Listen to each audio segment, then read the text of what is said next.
Maintenant, un petit bonus qui n'est pas dans le catéchisme, qui vient d'ailleurs que la foi chrétienne, mais qui est quand même parfaitement bien vu et qui correspond à la Bible. Je vous ai dit que dans la Bible, Dieu a créé Adam et Ève et qu'ensuite Adam et Ève ont eu des enfants. La foi chrétienne tient absolument à l'historicité de Monsieur Adam et de Madame Ève. Pour les chrétiens, pour les juifs du reste, il y a bien un message fondamental de Dieu qui est donné, c'est-à-dire il y a eu un seul premier couple humain. La conséquence est que toute l'espèce humaine est une seule famille élargie. Pourquoi est-ce que nous tenons à cela? C'est parce que ensuite Dieu va se faire homme en Jésus-Christ, et donc par solidarité, Jésus pourra parler au nom de toute sa famille, de toute l'espèce humaine, de tout le genre humain. Ceux qui sont opposés à cette idée du premier couple humain, parce qu'ils trouvent ça ridicule, parce qu'ils ne voient pas en quoi c'est scientifique et blablabla, on peut leur répondre deux choses. On peut leur répondre ce que moi, j'avais trouvé comme un grand, c'est-à-dire de prendre le contre-pied de façon un peu rebelle et de dire aux gens « Ah bon, il n'y a pas eu un seul premier couple humain. Ah donc vous êtes raciste ?» Alors les gens sont un petit peu surpris, de quoi vous parlez? Si, vous êtes en train de me dire que les blancs, les jaunes, les noirs, les rouges, c'est pas les mêmes espèces. Il y a plusieurs races, il y a plusieurs genres humains. On n'est pas fait du même bois. Alors là, les gens sont un petit peu surpris. Et de fait, je suis désolé, mais génétiquement, chromosomiquement, eh bien, un noir, un jaune, un rouge, un blanc ont la même formule chromosomique. 46 chromosomes. Je vous fais grâce des maladies génétiques, mais il n'empêche que le génome caractéristique de l'espèce humaine, c'est 23 paires de chromosomes, 46 chromosomes. La deuxième façon de prouver l'existence de Monsieur Adam et de Madame Ève, d'un premier couple humain, et qui elle vient d'un autre raisonnement logique, hélas pour moi beaucoup moins rebelle, c'est ce que l'on appelle l'Adam Y et l'Ève mitochondriale. Qu'est-ce que ça veut dire? Ça veut dire que ce qui caractérise le genre humain, l'espèce humaine, c'est 46 chromosomes, 22 paires de chromosomes semblables et une paire de chromosomes sexuels qui est ou bien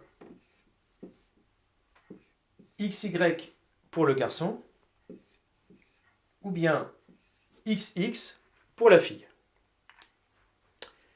Si je m'intéresse au garçon, le garçon tient ce chromosome Y de son père, qui le tient de son père, qui le tient de son père.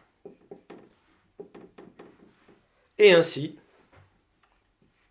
jusqu'au père numéro 1, qui est surnommé Adam Y, puisqu'Adam est le nom du premier homme dans la Bible.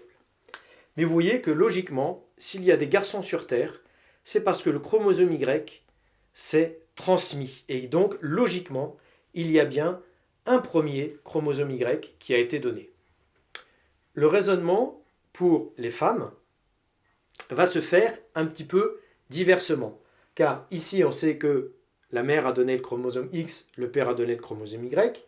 Mais ici, on ne sait pas si c'est la mère et le père ou le père et la mère qui ont donné tel ou tel chromosome X, puisque chacun a apporté un chromosome X. Donc on ne va pas pouvoir se baser sur les chromosomes pour faire le raisonnement du côté des femmes. Mais ce qui est sûr, c'est que le Y ou le X paternel, ils arrivent transportés par le spermatozoïde. Donc ils arrivent tout seuls. Et donc il faut raisonner au niveau de la cellule entière. Ceci est une cellule œuf, la cellule numéro 1, avec le noyau dans lequel il y a les chromosomes, la membrane externe, et puis ici ce qu'on appelle le cytoplasme. Et dans le cytoplasme, il y a, ce que je suis en train de vous figurer par des petits points, ce qu'on appelle les mitochondries. Les mitochondries sont des petites bébêtes qui amènent du matériel génétique. Eh bien, cette cellule qui ensuite va se diviser, va diviser le cytoplasme et donc répartir les mitochondries. D'où vient cette mitochondrie? Ou tout le cytoplasme, d'où vient le jus de la cellule? Par qui est-ce que ça a été donné? ça a été donné par une cellule œuf, c'est-à-dire qui vient de la mère, qui a été donnée par une cellule œuf, qui vient de la mère, qui a été donnée par une cellule œuf numéro 1, que l'on a appelée lèvre mitochondriale. Si c'est pas beau comme petit nom.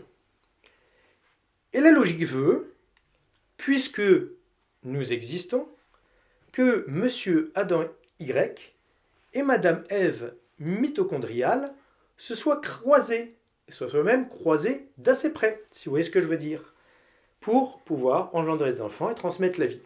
Donc il y a bien, vous voyez aussi, logiquement, biologiquement, j'ai presque envie de dire mathématiquement, cette chaîne logique qui est en faveur d'un premier couple humain, Adam Y et Ève mitochondriale. Ils se marièrent et eurent beaucoup d'enfants.